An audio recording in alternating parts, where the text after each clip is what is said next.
This year, the Oldest Profession podcast is producing the Old Pro Project to celebrate the anniversary of the first sex worker-led protest in the U.S. To learn more, listen to our episode, Why January 25th Matters. Follow the hashtag OldProProject and go to our website, theoldestprofessionpodcast.com/OPP for Old Pro Project. Welcome to the Peep Show podcast. News and stories from the sex industry. With Jesse and PJ Sage. Welcome back to another episode of the Peep Show podcast. This week we talked to Xenon Universe about coming out as trans, having top surgery, body positivity, reimagining his porn career as Xenon, polaroids as art, and more.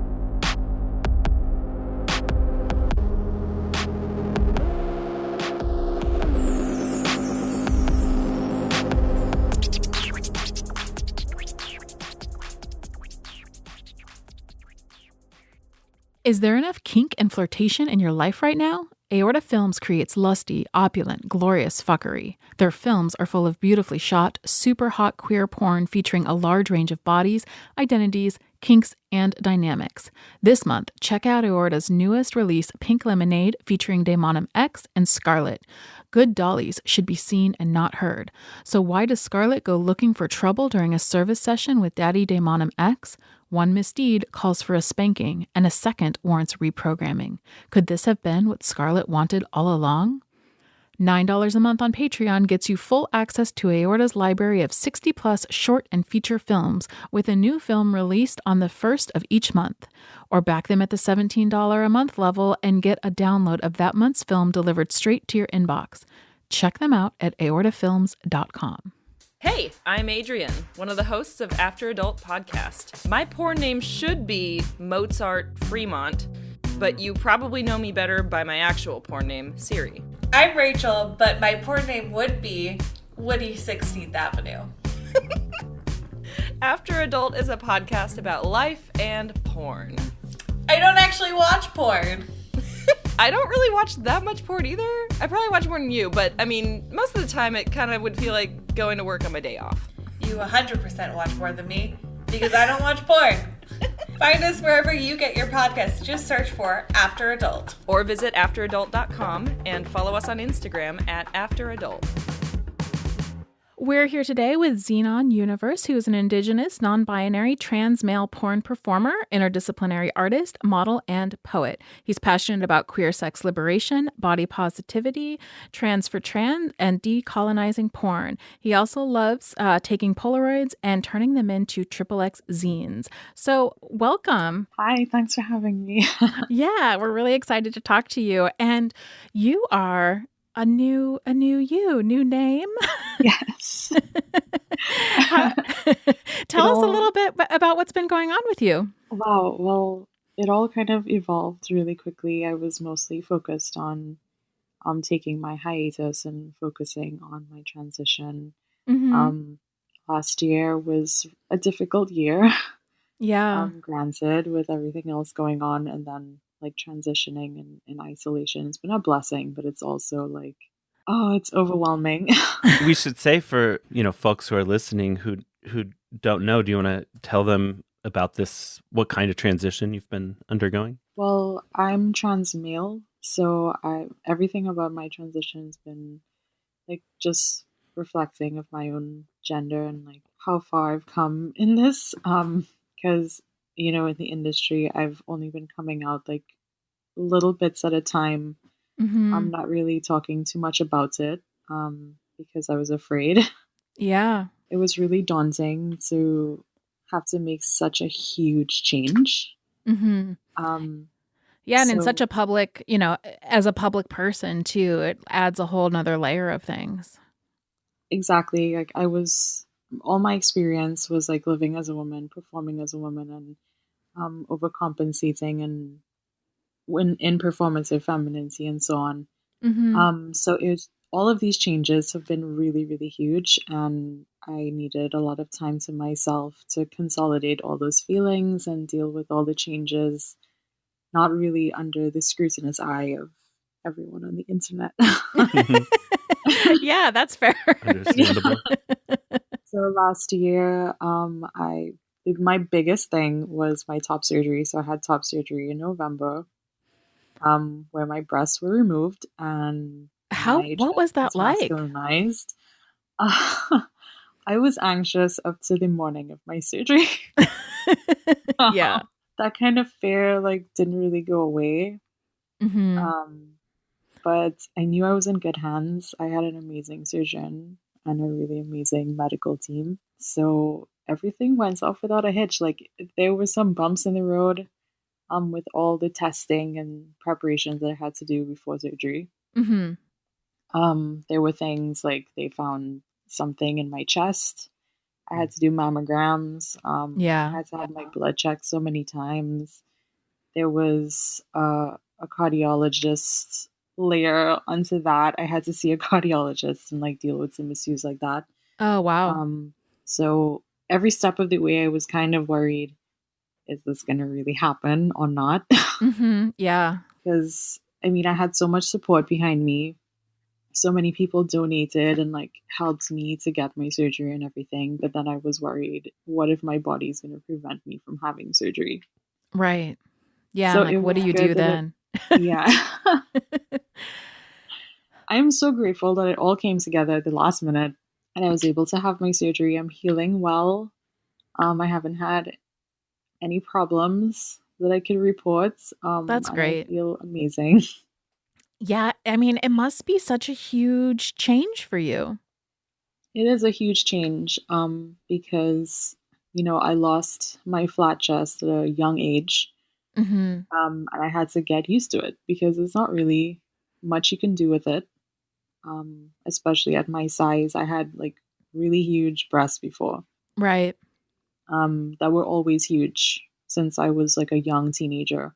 Right. So I had been dealing with the societal impact of that and Mm-hmm. what that means, Mm-hmm. the way people see you, and then having to deal with the physical repercussions of that because they were so disproportionately huge in comparison to the rest of my body. So I had chronic back pain, which I will still have forever. You think so? That you don't think that that will fix that? Do you think there's just too much damage? It's been 15 years. Mm-hmm. Yeah. That's a long time, yeah.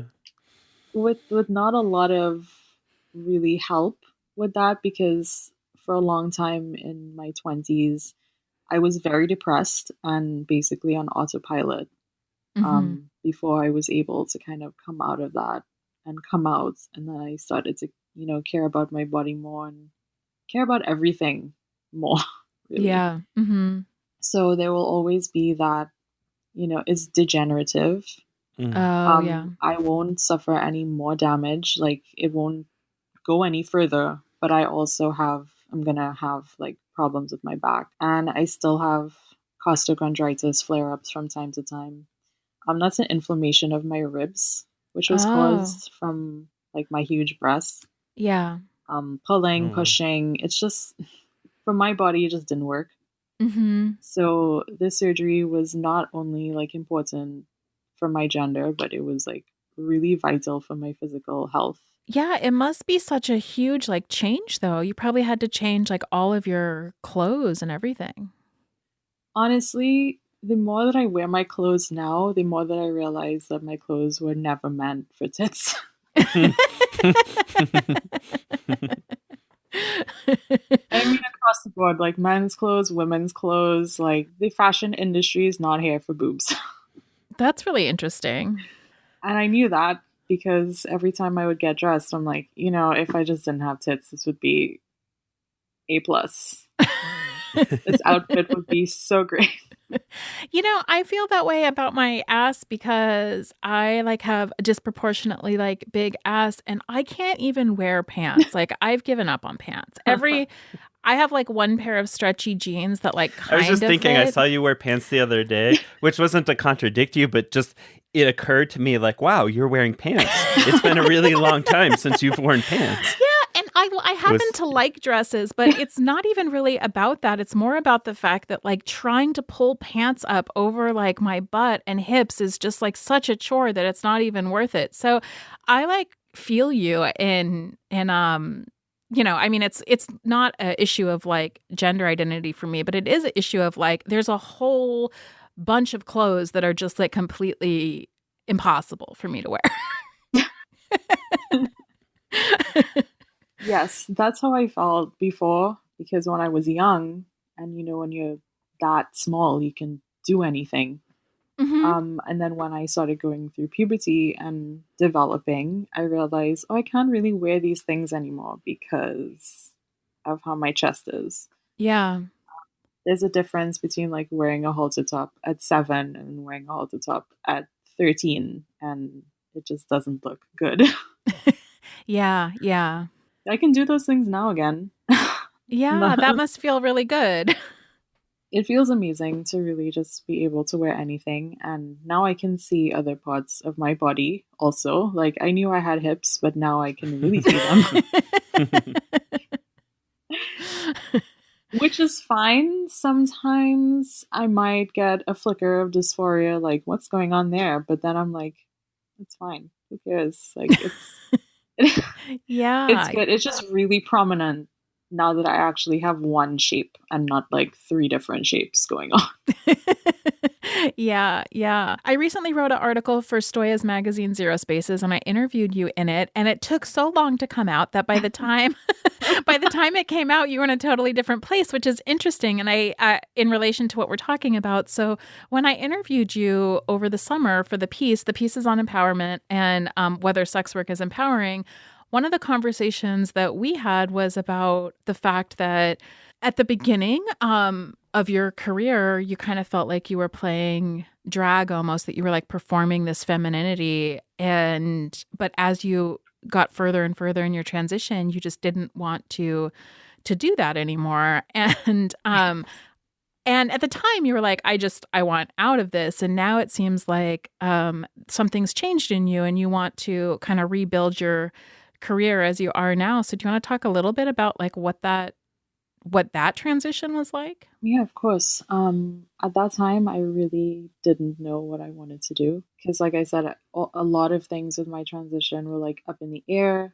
Mm-hmm. There was some other things going on, like I was microdosing hormones and stuff for a Mm. period of time, and I just needed that time for introspection, Yeah. to really consider what it would mean for me to be back in the industry. And at that moment, I really couldn't see it. But the more that I got through with my transition, got my name changed, got like started to check all the boxes and like Mm-hmm. feel more like myself, it pretty much became clear like after I had surgery, that I wanted to continue in some capacity. And I don't know, I just quickly like the first week of my recovery, like I picked my name and Mm-hmm. I was like, okay, I'm gonna come back. Like I just felt like I wasn't finished, Yeah. the way that I previously thought, because I was just so focused on transitioning, and I really hadn't had that time because I would always put my work first. Mm-hmm. But this time I realized I couldn't do that. Yeah. I had to put myself first before I could like really figure this whole thing out. So Mm-hmm. once I was able to do that, it was so crystal clear. I knew that I wanted to come back and just try again, just start over. Yeah. I love that. Like it's so interesting because I think like what I feel from what you're saying is that there's something about the kind of work that we do that even though we create like personas to do the work, it's also so like deeply personal. And if we're Yeah, disconnected from ourselves, like it's actually really hard to do it. exactly. That's how I feel about a lot of my early years in my career, doing porn. A lot of it really doesn't apply anymore Mm-hmm. because of how deeply disconnected I was with myself and Mm-hmm. what I was trying to achieve through my work at that time was really just to be this person that I was trying to be. And I was trying to use my work to like elevate that person as much as possible. But now that I'm being myself, that's really changed the flow of how I work. Even before I made these changes and like reemerge now. Still, like a lot of my work previously, like still stands from Yeah. since I came out because I did make different choices and like started to give myself to my work in a different way. Mm-hmm. So I think that lingered on and also like drove me to this point where I'm like, I want to continue working. Yeah. Do you feel like you're glad that there's like this archive of your past work because you can like kind of reflect on your journey that way, or do you feel like you wish that you could have just like started now? Like, what are your feelings about your past work? Like I said, the stuff in my very early years, I have put that stuff to rest, me Mm-hmm. personally. And I think that was good as a stepping stone to Mm-hmm. get to the point where I did come out and started to give myself more authentically to my films. And from there on, I think it's really great. Yeah. I had such amazing filming experiences with a lot of people that I'm still close friends with today. And I think it speaks for itself. Like it's just a good, I think, snapshot of my journey. Yeah. Because I can see the joy in those films with those people. Oh, yeah. And I don't ever want to discredit that. I Mm-hmm. feel like I really achieved something important with every single one of those my little babies.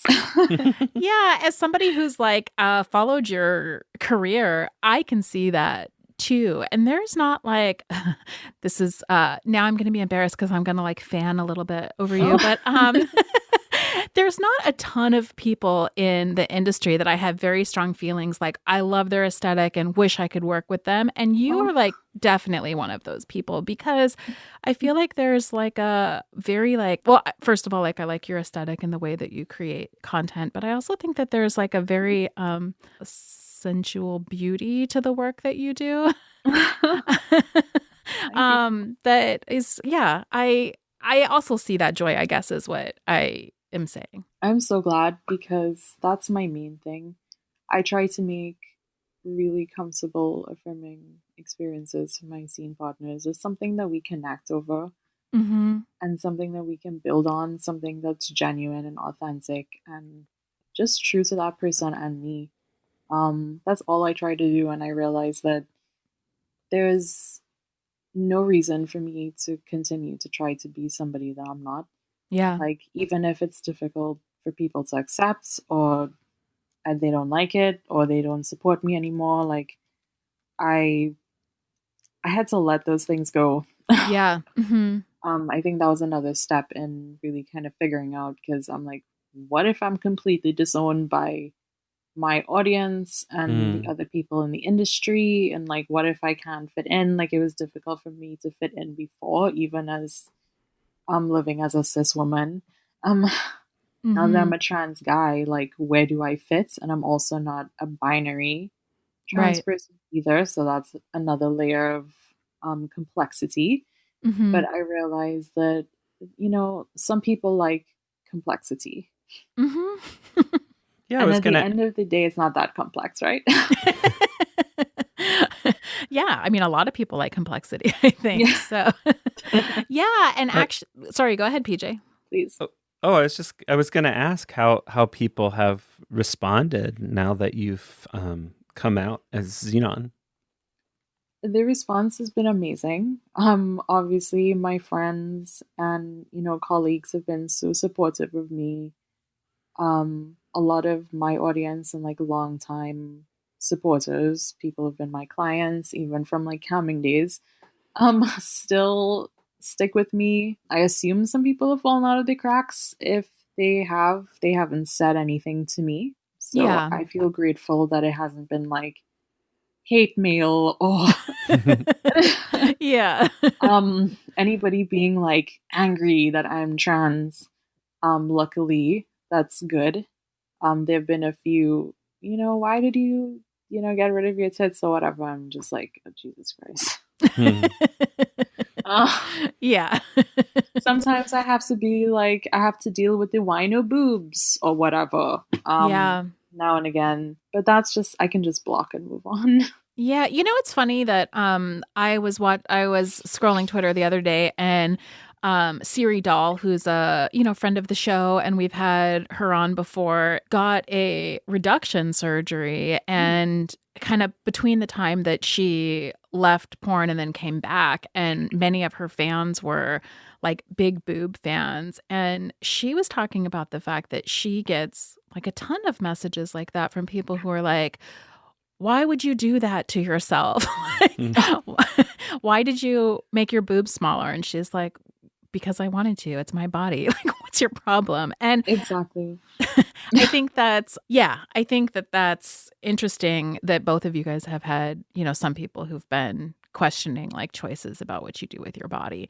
I have implants, and I've actually had a similar, like not the same experience, but from the other direction of, guys, my clients who were with me beforehand, who I don't know, had all kinds of like complicated feelings about it that I had to like talk them through, and I didn't expect that. Yeah.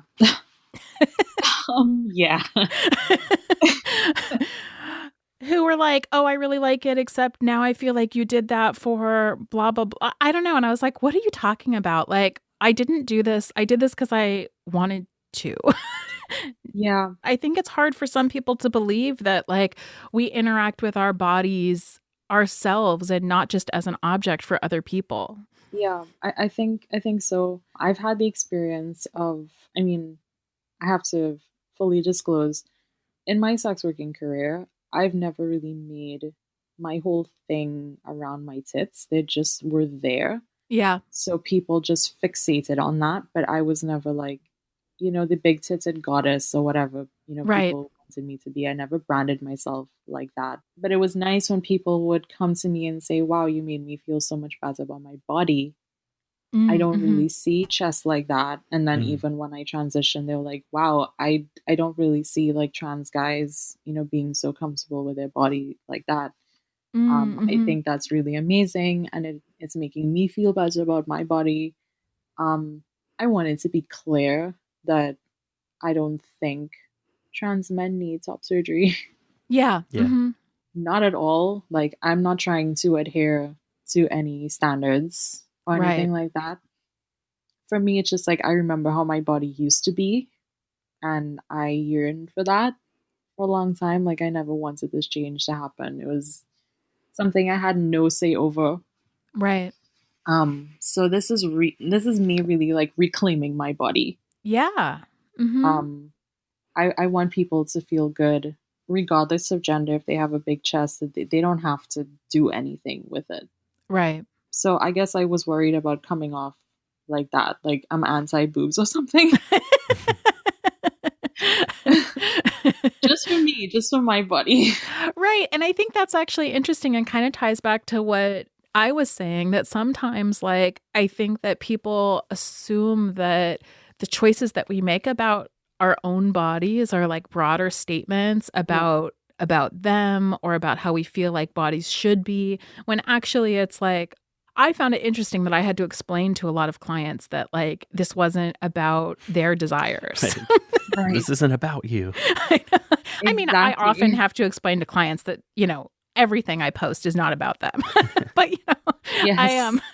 But that's, kind of part of the job. But when we talk about bodies and we talk about body politics, I think that like, I understand why you would feel like the need to like make a statement that, or, in some way say that, you deciding to have top surgery isn't a statement about what you think trans men should be or look like. I think that's true. I was definitely worried about seeming not as body positivity, not as body positive as I claim to be. But I want people to know that this is an extension of body positivity for me. Because I need this. Like, not everybody needs it, but I definitely need it. And I have a clarity and a comfort in my body that I haven't felt in a really, really long time. And I mean, if I could have stopped it from happening, I totally would. Yeah. But this is not a requirement. Like, you don't Right. need to do this to be trans. Like, you don't need to do this to feel complete in your body. It's really an individual choice. Mm-hmm. And yeah, I think people think that surgeries can be contradictory of body positivity, but that's not really the case. Yeah, I don't think so at all, but I very much like had the same sort of fears I had the same sort of fears about getting implants, that like people would think I wasn't that I was like bowing to beauty standards or something, and I didn't feel that way at all. Yeah. I felt like there was a vision that I had of my body, of like, and how I wanted to like experience my body. And after I got my surgery, I was like, you know what? I no longer have this fear, because it became like so clear to me that it was just something that made me feel more like myself, and that is body Exactly. positivity. Right. Feeling so good in your body. And there's so many things you can do with that. Right. I know that implants, that's usually more praised. At least in my Mm-hmm. experience as a sex worker, like when I Yeah. was coming up, there were a lot of models who were, raising money for Yeah. breast augmentation Right. and stuff like that. And those things are usually really praised and like uplifted, like, yeah, do your thing. But then when I would come and say, oh my God, I wanted to chop my tits off, like it's the end of the world. Yeah. And it was Yeah. a real, that's why it was like a real fear for the longest time, because people are like, oh my God, like, why would you do that? Like, are you going to keep your nipples? You should keep your nipples. And I'm just like, the surgeon is going to do what is medically possible for my body. Yeah. And I had to get used to that too. Like, I do miss my nipples the way that they were. Like, Mm-hmm. I wish that I could have kept more of them, but unfortunately in these surgeries, like, it's a lot of give and take. Yeah. Mm-hmm. Yeah. If you want this, you have to sacrifice certain things. Yeah. So I sacrificed my nipples, but I have a small portion of them. I was going to say, you kept nipples. I mean, you have nipples. You just mean that they're like much smaller than they They are were. much smaller, Yeah. and have like 1% of the sensitivity Oh, that they no. used Yeah. to have. I miss that feeling, like, because my nipples were always hard. Really? Just letting you guys know, always. And people complimented them. I mean, that's another reason I'm so glad I have so many pictures and videos of them in their glory. It's history. Well, you're not that long out of your surgery. It's only been a couple months. I wonder if some of your sensitivity will come back. They were pretty much there very early on. Like, as soon as they were attaching, I would feel like tingles or like prickling. Mm-hmm. Usually when like I get goosebumps or like a reaction, like it will happen immediately. Yeah. Sometimes I can feel that. I can feel like little bits and pieces of it. Sometimes on one side, sometimes only on the other side. So I don't know if that will continue to develop, but mostly I don't feel too much. But it's okay, because Mm-hmm. they're attached and they're alive and they're healthy. And I was Mm-hmm. worried about losing them. Because Yeah. I'm just anxious. It's weird. I never had skin grafts or anything before, so I didn't really know like what to expect. That was a really like tricky part of my recovery. Just like always wondering, are my nipples okay? Are they okay? Did you have to have skin grafts? Um. Okay. So for me, they did some like extra liposuction at the sides because of like how big my breasts were and just the Mm-hmm. natural progression of gravity Yeah. and everything else. So like the sides of my chest, like not a lot of men would have that if they don't have boobs like mine. Right. Mm-hmm. But I have an incision going from there all the way.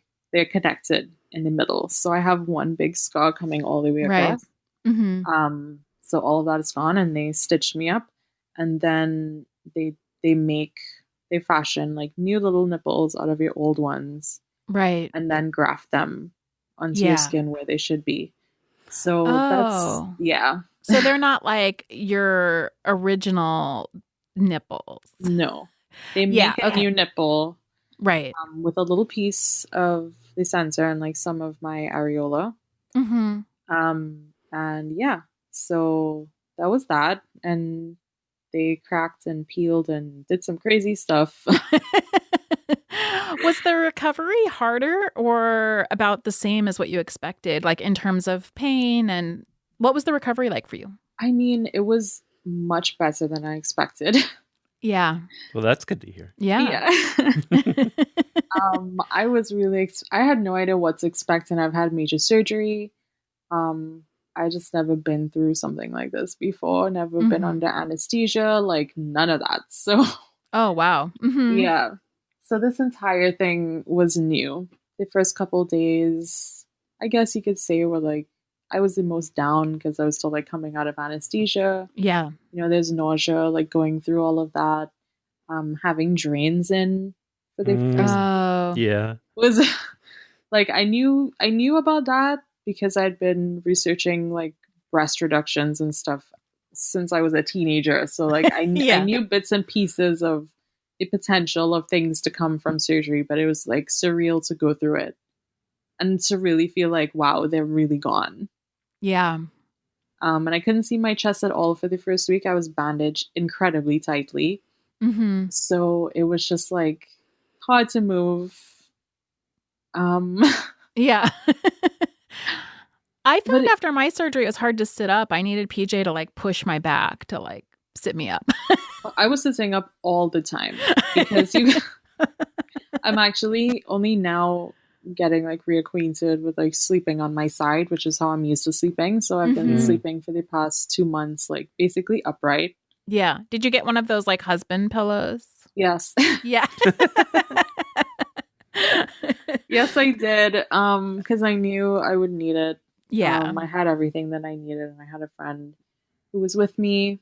I had to have somebody with me, so I had a really good friend who was with me, taking care of me, which was also nice because there were crying episodes and a lot of emotions. Yeah. I'm sure it's a really intense thing. It's It a lot for was. your body to go through, you know? It was. My brain is still kind of trying to recollect those few hours that I lost. Because like I'd never been under anesthesia, so it was like, you know what they did, but what did they really do? Like, like what else happened? My body can't recall anything, so it's just like weird. There's so many things coming out of anesthesia. I was like crying. I did that too, not with this surgery, but with a different surgery I had. And then with this one, my surgeon was like asking me at a follow-up appointment about like something about my writing. And I was like, how did she know that? And she's like, oh, you were talking about it when you came out of surgery. I was like, oh my God. What did I tell you? What else do you know? Yeah. And I was like, what is wrong with me that I come out of like general anesthesia and I'm talking about work? Sounds par for the course. Yeah. Yeah. Yes, I got asked a lot of questions too. I know they do that to like get your brain moving and like kind of see where you're at. It was hard because I'm like, I want to answer your questions, but my reaction time is so slow. Yeah. There were a lot of good moments like that. It's just, I don't know. I'm happy. Like it's all part of the experience. Like seeing so many people that I've known and don't know, go through this because internet. Yeah. Having top surgery and like going through. I mean, it's great to be trans because you get to go through those little milestones sometimes, and it's just really amazing. Yeah, and there's like a community of people who can like relate with you about their similar experiences. Yeah, I had a friend who I FaceTimed like up to the day before. He had top surgery like years ago. So he was like really excited for me. But it was nice to have those connections of like, oh, there's someone else like me that's like also seeing my journey and like excited for me. Like it's nice to be able to pay that forward to someone else, and I feel like they would do that for me. And like I've been doing it for other people too, who are now like you helped me come to the realization that this is a good thing for me, and like I want this too, and just like, I'm so happy. Yeah.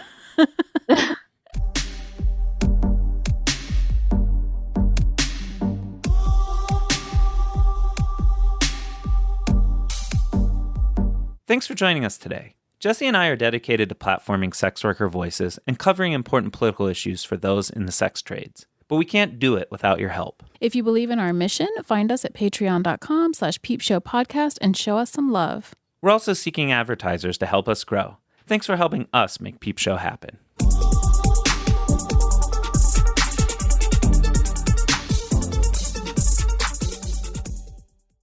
I was so happy to see like how many people supported your fundraiser and just like your I don't know, you had like a really strong outpouring from the community of support, like monetary support and like emotional support.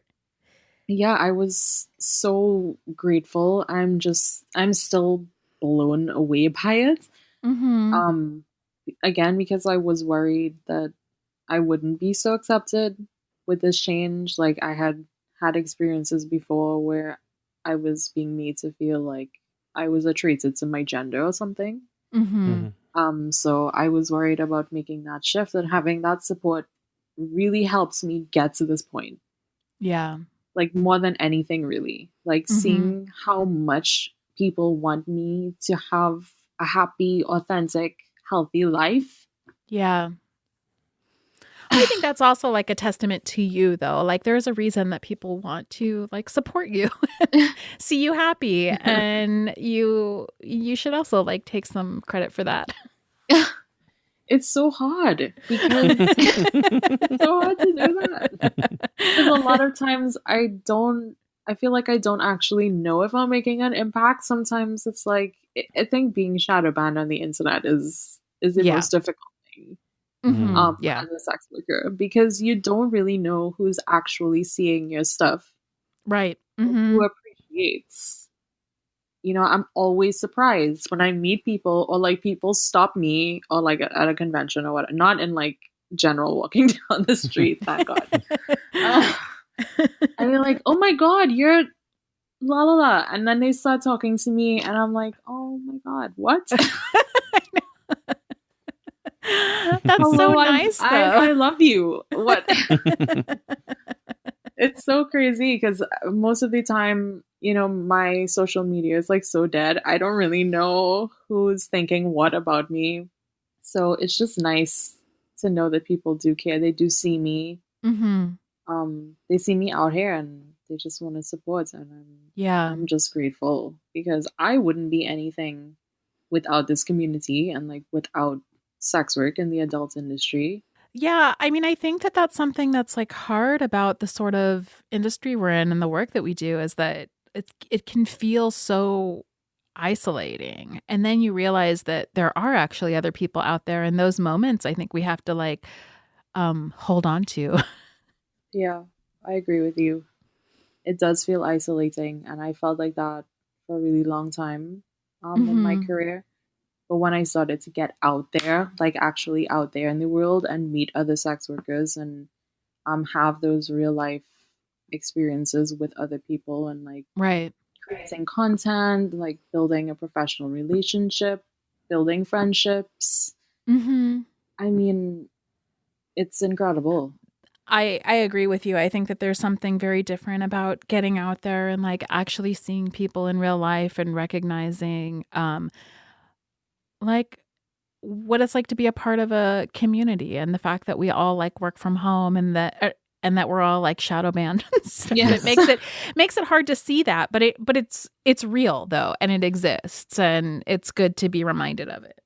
Yeah, it is. And I've been like taking my time to really reach out to people and like let them know that I'm seeing what's going on and like I'm seeing them and like I care about them because we just take hit after hit in the industry and yeah. Yeah, it's like endless. Yeah. I'm like, aren't you tired? Like yes. this war is very tiring. I don't understand why people like that so much. But I know. we're all exhausted and we're all just trying to make a living I know. And the fact that the New York Times has decided that they're going to run like a shit piece every week about us. Like, yeah, that's the other thing. A lot of yeah, please. People keep sending them to me like, oh, your community like should know about this. And I'm like, everybody's reading these fucking articles and they're so stupid. Like, I don't stop. We got it. Like the war on free speech, this person who's apparently in charge. I won't even say the name. Was banned and everything, and I'm just like, Twitter has me muted. Yeah, I'm muted by Twitter. Yeah, my free speech is suppressed. Right. That's and what has that been really for means. so long. And the fact that people are like, now after this person who's supposedly in charge got kicked off, like, oh my gosh, this could happen to everyone. And I'm like, what? It's already been happening. Yes, it has been happening. They live in some alternate universe where speech is free. Yeah, the first time I posted a photo of my chest on Instagram, my account was disabled for a period of time. I didn't realize that. Yeah, it was absolutely insane. I was just like, I was having an article coming out that I was featured in, and I didn't want to use my old name because I knew I was going to be changing it in the new year and everything. Yeah. So I kind of quickly got myself together and was like, here's my reintroduction really fast while I'm still healing. Right. And then my account was disabled within 20 minutes. Oh my gosh. And they made me run around and do so many things to verify my identity. And the next day I got my account back. But at the same time, it was like, really? Yeah. Mm-hmm. So that's social media. What sort of things are you excited about right now? I'm excited to film again at some point. I think I might be doing that this month. There's so many safety restrictions now. Yeah. Like so many other things to worry about. If just going to a convention and getting a flu wasn't enough. We all know about it. Right. So, yeah, through those things, barring all those things, I'm really excited to get back to work. I'm excited to get back to filming. I am so excited to get back to taking Polaroids. Tell us about your Polaroids. So it's something I always did. Ever since like early in my career, I would just like, take little things here and there, like to send them to people. People like to buy them. But then I started to realize this is my art form, like aside from being on film. So it's kind of the other thing that would go hand in hand when I'm on a shoot. Like I'm shooting and then like I'll shoot Polaroids like in between or before and after. I do the same thing. I love Polaroids. I take my Polaroid camera everywhere.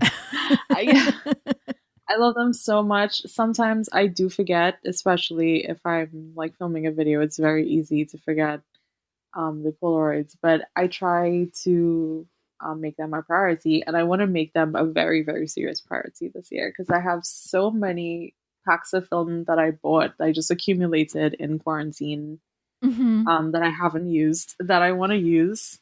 I just love that it's a one-off thing. Like every shot is completely different. I can make every shot whatever I want it to be.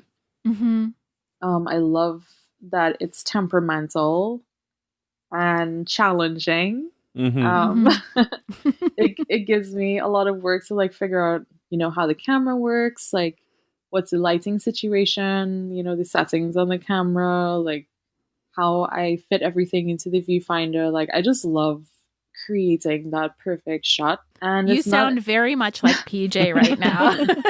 Like he has said the exact same thing.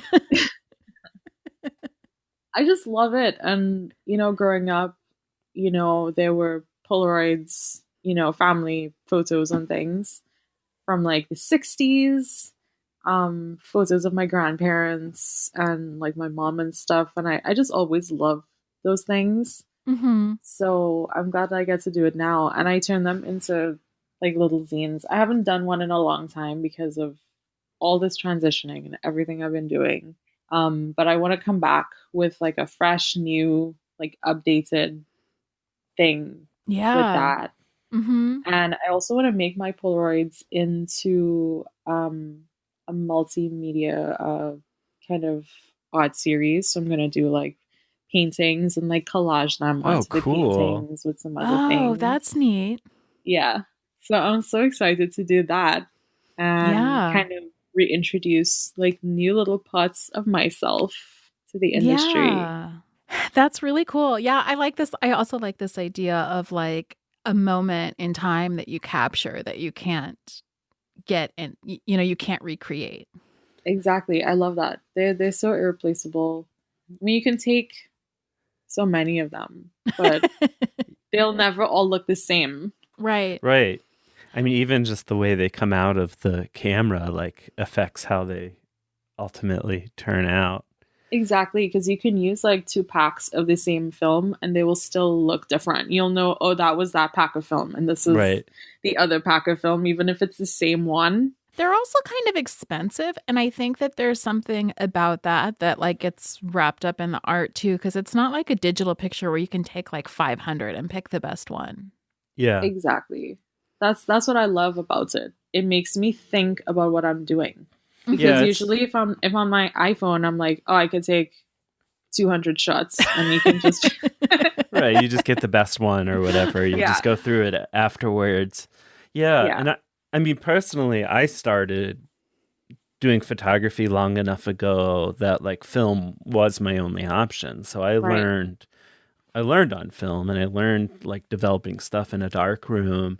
And so it is kind of fun to go back to that. I mean, it just, like Jesse said, it's just a very different approach. Like, you really, really do take your time and you make every shot count in a way that you just don't with digital. And the other thing is you just kind of have to accept what comes out. Like there's a degree of like zen or something that you have to have with film because you're just like, well, this is what I have.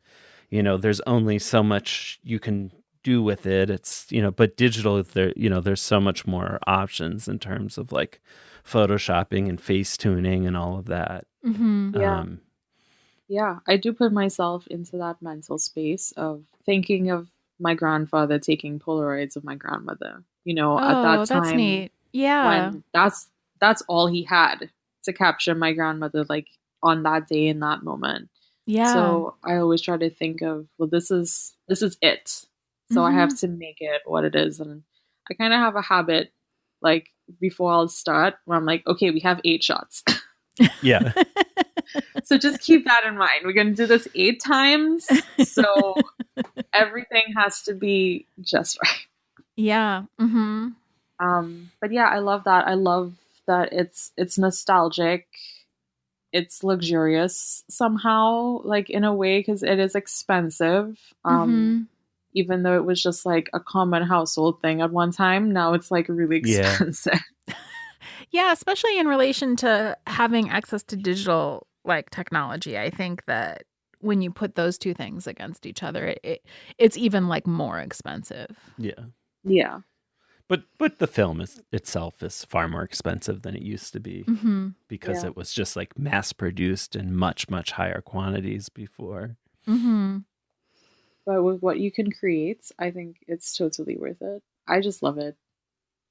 I mean, you're gonna spend money either way, like on your crafts. Right.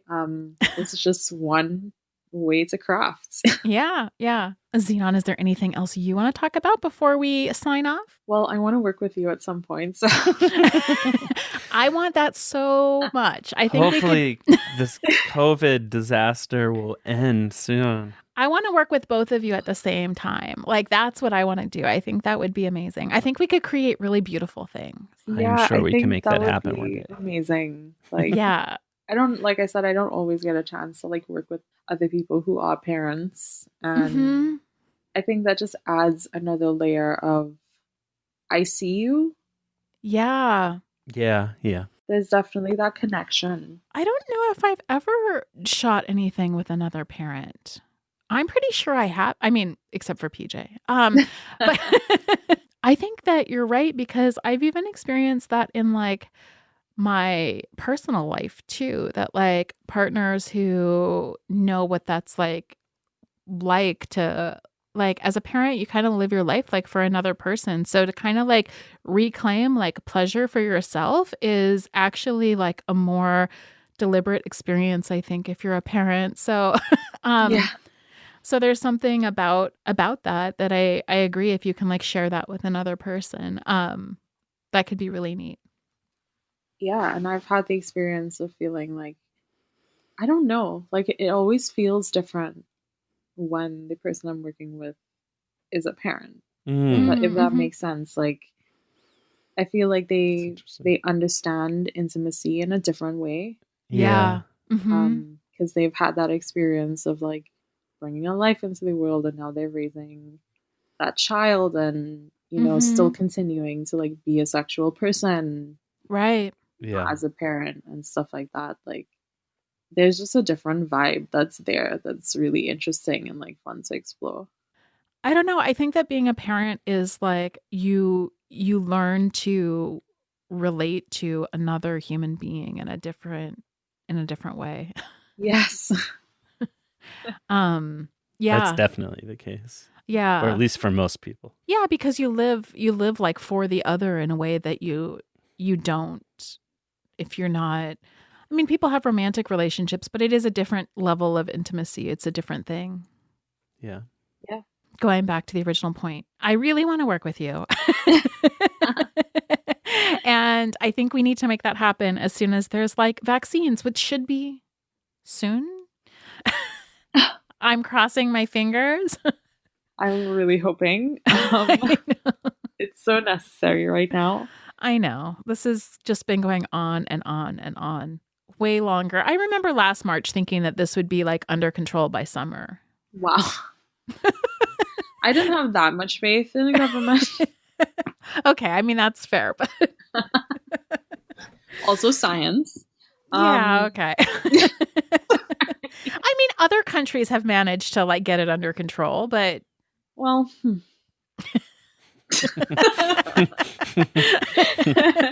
I don't think I should start like with the China versus America. That would be like shots fired.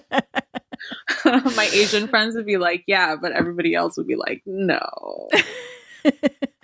I don't know. I was talking to somebody the other day who lives in a state in Australia who they haven't had a positive case in 8 months. Wow. I know. It's like a different alternate universe they live in down there. I mean, surely, considering that just like one piece of the land has people on it, the rest of it is like There's a lot of space. nothing.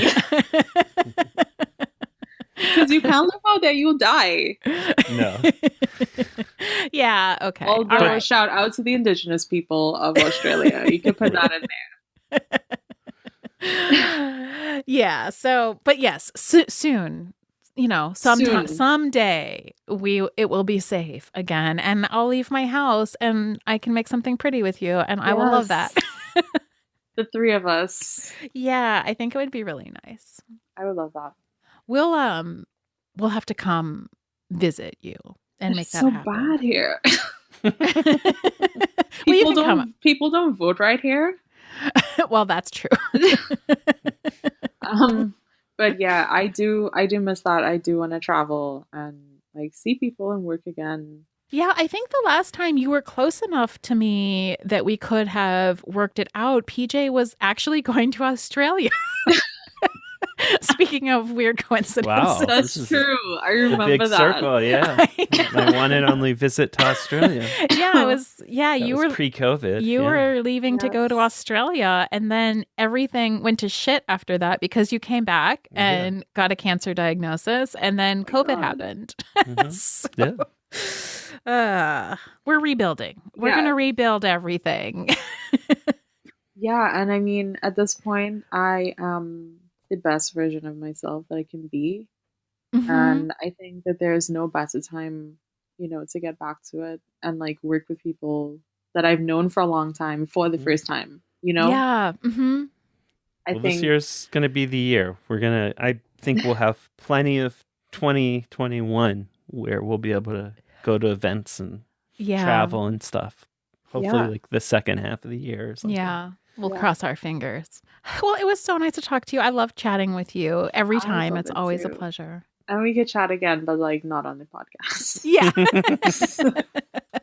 Definitely. We should do that. But thank you so much for having me. I'm so happy to be here. Where can people find your work? You can find me on ManyVids. I am xenonuniverse.manyvids.com. I am on Twitter at Xenon Universe and Instagram, Xenon Opal Universe. Patreon rebuilding, things rebuilding, under construction. Yeah. Nice. Well, I'm really happy for you. I'm really happy for that you got to have the surgery you wanted to have and that you're feeling like the best version of yourself. I think that's wonderful. Yeah, Thank you so much. Nice to hear your voice again. Oh, it's so nice to hear both of you.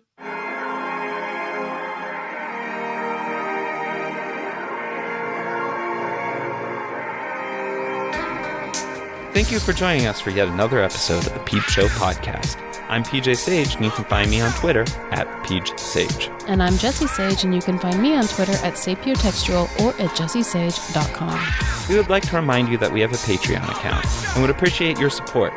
Please visit patreon.com/peepshowpodcast. Our music is courtesy of Joe Kennedy.